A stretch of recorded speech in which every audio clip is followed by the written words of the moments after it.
കഅബ തന്നെ ധാരാളം ഔലിയാക്കന്മാരെ തവാഫ് ചെയ്യുന്നത് നേരിട്ട് കണ്ട പല മഹാന്മാരുമുണ്ട് എന്നാണ്. ഇതൊക്കെ പഴയകാലത്തല്ലേ, ഇപ്പൊ ഞങ്ങൾക്ക് ആ വിശ്വാസമൊന്നുമില്ല എന്ന് പറയുന്ന ചില കക്ഷികൾ ഉണ്ടായേക്കാം. എന്നാ നിങ്ങൾ കേട്ടോളൂ, ഈ കാണുന്നത് അൽ-ഇർഫാദ് മാസികയാണ്. അപ്പൊ നിങ്ങൾ നോക്കൂ, ഈ അൽ-ഇർഫാദ് മാസികയിലെ മാർച്ച് ലക്കം 2008 മാർച്ച് ലക്കത്തിൽ കേട്ടോളൂ. എന്താ അതിൽ പറയുന്നത്? ഒരു കഥയാണ്, ദൈവത്തിലേക്കുള്ള പ്രയാണ വേഗത. കേട്ടോളൂ ആ കഥ. ഒരിക്കൽ ഇബ്രാഹിം ഇബ്നു അദ്ഹം കഅബ സന്ദർശിക്കാൻ മക്കയിലേക്ക് പുറപ്പെട്ടു. ഒരു സൂഫിയാണ് ഇബ്രാഹിം ഇബ്നു അദ്ഹം. അയാൾ കഅബ സന്ദർശിക്കാൻ മക്കയിലേക്ക് പുറപ്പെട്ടു. നടന്നായിരുന്നു യാത്ര, നടന്നാ പോണത്. ഓരോ കാൽവെപ്പിലും സുജൂദ് ചെയ്തുകൊണ്ടായിരുന്നു നടത്തം. ഓരോ കാലടി വെക്കുമ്പോഴും മൂപ്പര് ഓരോ സുജൂദിയും. ഇക്കോലത്തിൽ മക്കത്ത് എത്തിക്കിട്ടാൻ കാലം കുറെ പിടിക്കൂലേ, അങ്ങനെ സുജൂദ് ചെയ്തിട്ടാ മൂപ്പര് പോണത്. നടത്തം അതികഠിനമായ ആ യാത്ര 14 വർഷം കൊണ്ടാണ് അദ്ദേഹത്തിന് പൂർത്തിയാക്കാനായത്. അങ്ങനെ 14 കൊല്ലെടുത്തു മൂപ്പര് ഓരോ അടി വെക്കുമ്പോ ഓരോ സുജൂദ് ചെയ്ത് മക്കത്ത് കണ്ടെത്താൻ. അങ്ങനെ മക്കത്തെത്തി. എന്നിട്ടോ നിരന്തരമായ സുജൂദിനൊടുവിൽ 14ാമത്തെ വർഷം അദ്ദേഹം കഅബയുടെ സമീപത്തെത്തി. അങ്ങനെയൊക്കെ 14 കൊല്ലം പ്രയാസം സഹിച്ച അദ്ദേഹം കഅബയുടെ സമീപത്തെത്തിയപ്പോൾ അത്ഭുതകരം, അവിടെ കഅബ കാണാനുണ്ടായിരുന്നില്ല. എത്തി നോക്കുമ്പോ കഅബ അവിടെ ഇല്ലേനു. ഇതിനെ പോയി പാടുപെട്ട് 14 കൊല്ലം അങ്ങനെ നടന്നു സുജൂദ് ചെയ്തൊക്കെ അങ്ങനെ പോയി പ്രയാസപ്പെട്ട് കഅബത്തിന്റെ അടുത്ത് എത്തി നോക്കുമ്പോ അവിടെ കഅബല്ല. 2008 മാർച്ചിലെ ഖുറാഫിയ എഴുതണട്ടോ. നോക്കണത് പണ്ടത്തെ കഥയും പണ്ടത്തെ കിതാബൊന്നൊന്നല്ല. മനസ്സിലാക്കണം, എന്തിനാ ഇപ്പോഴും മാലേ പാടുന്നത്? എന്തിനാ ഇപ്പോഴും നിങ്ങൾ ഇതൊക്കെ വിഷയമാക്കുന്നത്? എന്തിനാ നിങ്ങൾ ഇപ്പോഴും ഈ കൃതിയെ പറ്റിയൊക്കെ പറയുന്നത് എന്ന് ചോദിക്കുന്ന മാന്യന്മാരില്ലേ, അവര് മനസ്സിലാക്കാനാണ് ഈ സമൂഹത്തിന്റെ മുമ്പിൽ വിനീതരായ പ്രബോധകന്മാർ ഇന്നും ഈ വിഷയങ്ങൾ എടുത്തുകൊണ്ട് പറഞ്ഞുകൊണ്ടിരിക്കുന്നത്. 2008 മാർച്ചിലെ വായനക്കാരന്റെ ഹൃദയത്തിലേക്ക് അടിച്ചുവിട്ട അബദ്ധമാണ് ഈ കേൾപ്പിക്കുന്നത്. കേട്ടോളൂ, അങ്ങനെ കഅബ അവിടെ കാണാനില്ല. അതേ സമയത്ത് തന്നെ കഅബ സന്ദർശിക്കാൻ വന്നിരുന്ന സൂഫി വനിത റാബിയ ബസ്രിയെ സ്വീകരിക്കാൻ കഅബ അങ്ങോട്ട് പോയതായിരുന്നു. അതാ പ്രശ്നം. കഅബ എന്തേ അവിടെ ഇല്ലാഞ്ഞത്? ആ കാലത്ത് തന്നെ കഅബ സന്ദർശിക്കാൻ വന്നിരുന്ന ഒരു സൂഫി വനിത റാബിയാനെ സ്വീകരിക്കാൻ കഅബ അങ്ങോട്ട് പോയിക്കാണ്. റാബിയ പുറപ്പെട്ടിട്ടുണ്ട് അവിടുന്ന് ബസറയിന്ന്. റാബിയ പുറപ്പെട്ടപ്പോ സ്വീകരിക്കാൻ വേണ്ടിയിട്ട് കഅബ പോയിരിക്കുക. അപ്പോഴാ മനുഷ്യൻ അവിടെ എത്തുന്നത്. അപ്പൊ റാബിയത്താത്താനെ സ്വീകരിക്കാൻ വേണ്ടി കഅബ പോയിക്കണ്. അതുകൊണ്ട് അവിടെ കഅബ കാണാനില്ല. ഇത് കണ്ട ഇബ്രാഹിം ഇബ്നു അദ്ഹം വിസ്മയിച്ചിരുന്നു പോയി. വിസ്മയിക്കാതിരിക്കോ? വിസ്മയിച്ചിരുന്നു പോയി. നിൽക്കാൻ കഴിയൂല്ലോ, ഇരിക്കല്ല ബോധം കെടും. അങ്ങനെ വിസ്മയിച്ചിരുന്നു പോയി. കാരണം 14 വർഷം ഓരോ കാൽവെപ്പിലും പ്രണമിച്ച് വന്ന അഥവാ സുജൂദ് ചെയ്ത് വന്ന തന്നേക്കാൾ വലിയ എന്ത് നന്മയാണ് ആ മഹദി ചെയ്തിട്ടുണ്ടാവുക? ഞാൻ ഇത്രയ്ക്ക് പ്രയാസപ്പെട്ടിട്ടല്ലേ ഇങ്ങോട്ട് വന്നത്. അപ്പൊ എന്നെക്കാണൊരു മഹത്വം ആ മഹദിക്ക് ഉണ്ടാവുമല്ലോ. ഇത്രയൊക്കെ പ്രയാസപ്പെട്ട് വന്ന് എന്നെ സ്വീകരിക്കാൻ കഅബ വന്നില്ലാന്ന് മാത്രല്ല, ഇങ്ങോട്ട് വന്ന് നോക്കുമ്പോ സ്ഥലത്ത് പോലും ഇല്ല. എന്നിട്ട് എവിടുന്നോ പുറപ്പെട്ടൊരു റാബിയാനെ സ്വീകരിക്കാൻ കഅബ പോവുകയും ചെയ്തിരിക്കുന്നു. അപ്പൊ എന്തായിരിക്കും എന്നേക്കാൾ ആ മഹദിക്കുള്ള ഒരു ഗുണം? അത് ചിന്തിച്ച് ഇദ്ദേഹം ഇങ്ങനെ ചിന്താകുലനായിട്ട് ഇങ്ങനെ ഇരിപ്പാണ്. അദ്ദേഹം കാത്തുനിന്നില്ല, നേരെ റാബിയയോട് തന്നെ ചെന്ന് ചോദിച്ചു. റാബിയാനെ തെരഞ്ഞുപോയി റാബിയ താത്താടെ അടുത്തെത്തിയിട്ട് ചോദിച്ചു, റാബിയ താത്ത, എന്താ നിങ്ങൾക്ക് ഇന്നെ കാണാൻ പോരിശ? ഞാൻ 10-14 കൊല്ലായാലും നടന്നിട്ട് ഇങ്ങോട്ട് ഓരോ സുജൂദും ചെയ്ത് ഇവിടെ എത്തിയിട്ട് ഇവിടെ നോക്കുമ്പോ കഅബല്ല. നിങ്ങൾ അവിടുന്ന് പുറപ്പെട്ട വിവരം കിട്ടിയപ്പോഴൊക്കെ കഅബ നിങ്ങളെ സ്വീകരിക്കാൻ വേണ്ടി പ്രത്യേകം ആളായിട്ട് പോന്നിരിക്കുന്നല്ലോ. എന്താ നിങ്ങളെ പ്രത്യേകത എന്നാണ് ചോദ്യം. അതിന് അവര് കൊടുത്ത മറുപടി കേട്ടോളി. സ്വർഗത്തിനും നരകത്തിനും അപ്പുറം അള്ളാഹുവിനോട് അവനെയൊഴികെ മറ്റൊന്നും പ്രതീക്ഷിക്കാതെയുള്ള അനുരാഗ രഹസ്യത്തെ കുറിച്ച് റാബിയ പറഞ്ഞപ്പോൾ ഇബ്രാഹിം ഇബ്നു അദ്ഹമിന്റെ കണ്ണുകൾ നിറഞ്ഞൊഴുകി. എനിക്കുള്ള പ്രത്യേകത, ഞാൻ സ്വർഗത്തിനും നരകത്തിനും വേണ്ടിയൊന്നും അല്ല ഇബാദത്തെടുക്കല്. ഞാൻ ഇബാദത്തെടുക്കല് അള്ളാനൊഴികെ മറ്റാരും പ്രതീക്ഷിക്കാതെ അള്ളാഹ്ക്ക് മാത്രം, അള്ള മാത്രമേ എന്റെ മനസ്സിലുള്ളൂ. ഞാൻ സ്വർഗത്തെപ്പറ്റി ആശിക്കാറില്ല, നരകത്തെക്കുറിച്ച് പേടിക്കാറില്ല. അതൊന്നും യഥാർത്ഥ ആളുകൾക്ക് പറഞ്ഞതല്ല. അതൊക്കെ ഈ സാധാരണക്കാരുടെ പരിപാടിയാണ്. എന്ത്? സ്വർഗം മോഹിച്ച് അമലിയ, നരകം പേടിച്ച് അമലിയ. നമ്മൾ സ്വർഗവും നരകമൊക്കെ നമ്മൾക്ക് നോർ മൈൻഡാണ്, അതൊരു വിഷയമല്ല. നമ്മൾ അള്ളാനെ മാത്രമേ നമ്മൾ മനസ്സിൽ കാണുള്ളൂ. ഇത് പറഞ്ഞപ്പോ ഇബ്രാഹിം ഇബ്നു അദ്ഹമിന്റെ കണ്ണുകൾ നിറഞ്ഞൊഴുകി. അത്യുന്നത വിജയത്തിന്റെയും ഔത്കൃഷ്ട്യത്തിന്റെയും രഹസ്യ താക്കോൽ ദിവ്യാനുരാഗമാണെന്ന് അദ്ദേഹം തിരിച്ചറിഞ്ഞു. കേട്ടോ, അപ്പോ എനിക്ക് അള്ളാഹിനോടുള്ള അനുരാഗം ഉണ്ടായിട്ടില്ല, റാബിയൊക്കെ അത് ഉണ്ടായിട്ടുള്ളൂ. കാരണം ഞാൻ പലപ്പോഴും സ്വർഗത്തെ മോഹിച്ചിട്ടുണ്ട്. അതുകൊണ്ട് തന്നെ എന്റെ തഖ്വ പോരാ, അതുകൊണ്ട് എന്നെ സ്വീകരിക്കാൻ കഅബ വന്നില്ല, ഞാൻ എത്തിയോടത്തും കഅബല്ല. റാബിയത്താത്ത അങ്ങനെയല്ല, റാബിയ അള്ളാനെ മാത്രമേ ഓർത്തിട്ടുള്ളൂ, സ്വർഗവും നരകമൊന്നും ചിന്തിച്ചിട്ട് പോലുമില്ല. അതുകൊണ്ട് അത്രയും വലിയ മഹത്വമുണ്ട്, അതുകൊണ്ട് അവരെ സ്വീകരിക്കാൻ അങ്ങോട്ട് പോയി. നോക്കണം, ഇത് 2008 മാർച്ചിൽ അൽ-ഇർഫാദിലെ 20ാമത്തെ പേജിൽ വന്നൊരു കഥയാണ്. ഈ സമുദായം എവിടെയാണ്? ഇവരെയാ നമുക്ക് നന്നാക്കാനുള്ളത്. ഇത് വിശ്വസിക്കാണ്, കഅബ വരെ സന്ദർശിക്കാൻ അങ്ങോട്ട് പോകും. അപ്പൊ ഇവർക്കൊരു മസലയൊക്കെ ഇവർ ചർച്ച ചെയ്യുന്നുണ്ട്. കഅബ ഔലിയാക്കന്മാരെ സന്ദർശിക്കാൻ പോകുമ്പോ സാധാരണ നമ്മൾ നിസ്കരിക്കുമ്പോ തിരിയണ കഅബ സ്ഥലത്തില്ലല്ലോ, അപ്പൊ നമ്മൾ എങ്ങോട്ടാ തിരിയാന്ന് വരെ മസലയാണ്. ഭയങ്കര ചൂട് പിടിച്ച ചർച്ചയാണ് ഇവരെ ആലിമീങ്ങൾക്കിടയിൽ. എന്ത്, കഅബ അങ്ങനെ ഔലിയാക്കന്മാരെ സന്ദർശിക്കാൻ പോയാല് ലോക മുസ്ലിമീങ്ങൾ ആ നേരത്തെ നിസ്കരിക്കണ്ടോന്ന്.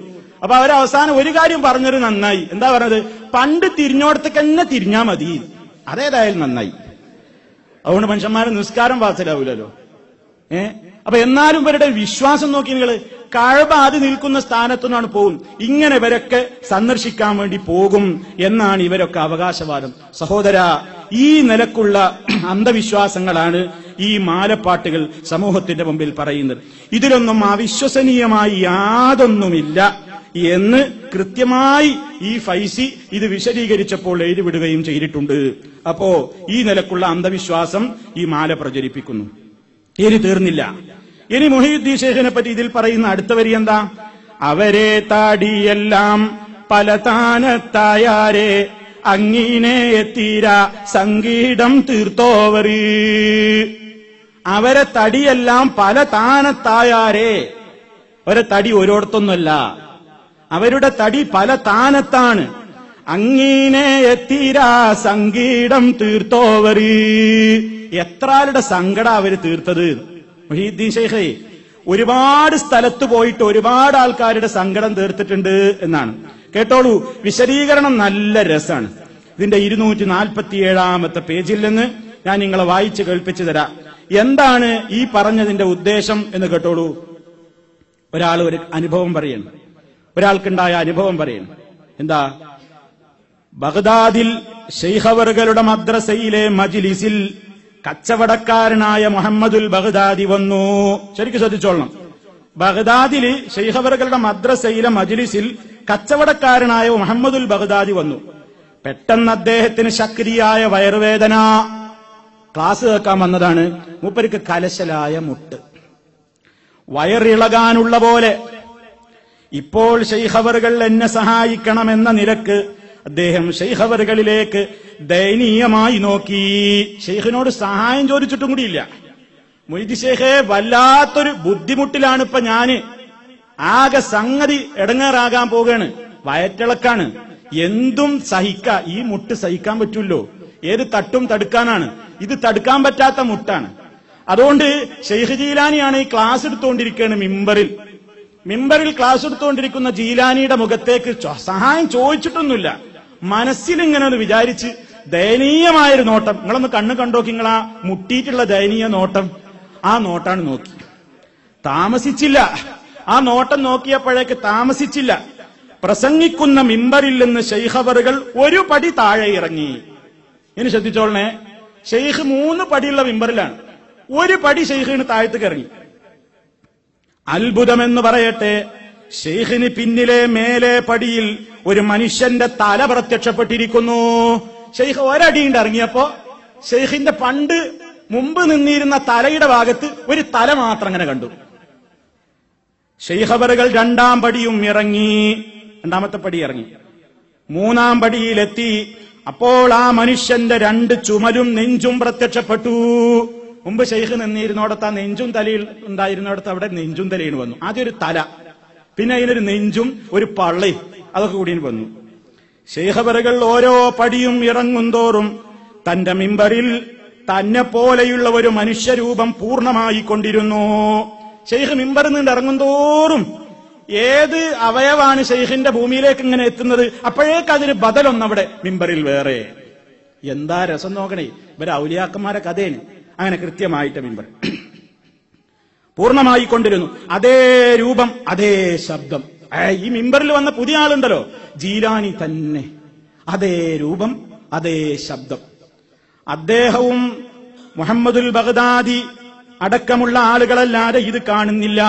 ഏതാനും ചില ആൾക്കാർക്ക് മാത്രമേ ഈ അത്ഭുതം കാണാൻ കഴിയുള്ളൂ. ഈ മുട്ടിയ കക്ഷിക്കും കാണാൻ കഴിയുന്നുണ്ട്, വേറെ ആർക്കും ഇത് മനസ്സിലാകുന്നില്ല. കുറച്ച് ആൾക്കാർക്കൊക്കെ കാണാൻ കഴിയുന്നുണ്ട്, വേറെ ആർക്കും കാണാൻ കഴിയില്ല. അങ്ങനെ ശൈഖ് അവറുകൾ മിമ്പറിൽ നിന്ന് ഇറങ്ങി. അപ്പൊ മിമ്പറിൽ ആള് വേറെ വന്നിട്ടോ. അങ്ങനെ ശൈഖ് അവറുകൾ മിമ്പറിൽ നിന്ന് ഇറങ്ങി ജനങ്ങൾക്കിടയിലൂടെ വന്ന് അദ്ദേഹത്തിന്റെ അരികിലെത്തി. ഈ മുട്ടുന്ന കക്ഷി ഉണ്ടല്ലോ, മൂപ്പരരികിലെത്തി. തന്റെ തൂവാല കൊണ്ട് ശൈഖ് അവറുകൾ അദ്ദേഹത്തിന്റെ തല മൂടി. ശൈഖിന്റെ കയ്യിൽ ഒരു തൂവാലുണ്ട്. ആ തൂവാല ഈ മുഹമ്മദുൽ ബഗ്ദാദിയുടെ തലയിൽ കാണിട്ടു, തലയാണ് മൂടി. അദ്ദേഹം പറയുന്നു, ഇനി ബാക്കി അയാൾ പറയാണ് ഇനി ഉണ്ടായ കാര്യം. തല മൂടിയതോടെ അദ്ദേഹം ഒരു വിശാലമായ മരുഭൂമിയിലെത്തിയിരിക്കുന്നു. 14 കിലോമീറ്റർ ദൂരമുള്ള 14 കിലോമീറ്ററുള്ള 14 ദിവസം നടന്നാൽ എത്തുന്ന മരുഭൂമിയിലേക്കാണ് ഇപ്പൊ മൂപ്പര് എത്തിയിരിക്കുന്നത്. അവിടെ ഒരു വെള്ളച്ചാലുണ്ട്. അതിനരുകിൽ ഒരു മരവുമുണ്ട്.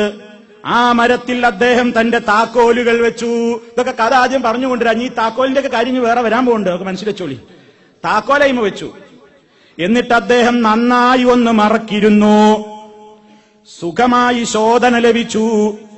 ആ വെള്ളച്ചാലിൽ നിന്ന് ശുദ്ധീകരിച്ചു, ഉളൂ ചെയ്തു, 2 റക്അത്ത് നിസ്കരിച്ചു.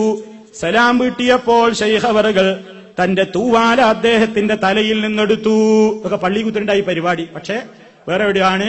അതെല്ലാം കഴിഞ്ഞൊക്കെ വൃത്തിയായി നന്നായി മറക്കിരുന്നു, ശോധനയൊക്കെ ലഭിച്ച് നിസ്കാരമൊക്കെ കഴിഞ്ഞപ്പോ ശൈഖ് തൂവാലൻ എടുത്തു. നോക്കുമ്പോൾ അദ്ദേഹം നേരത്തെ ഇരുന്ന സദസ്സിൽ തന്നെയാണ്.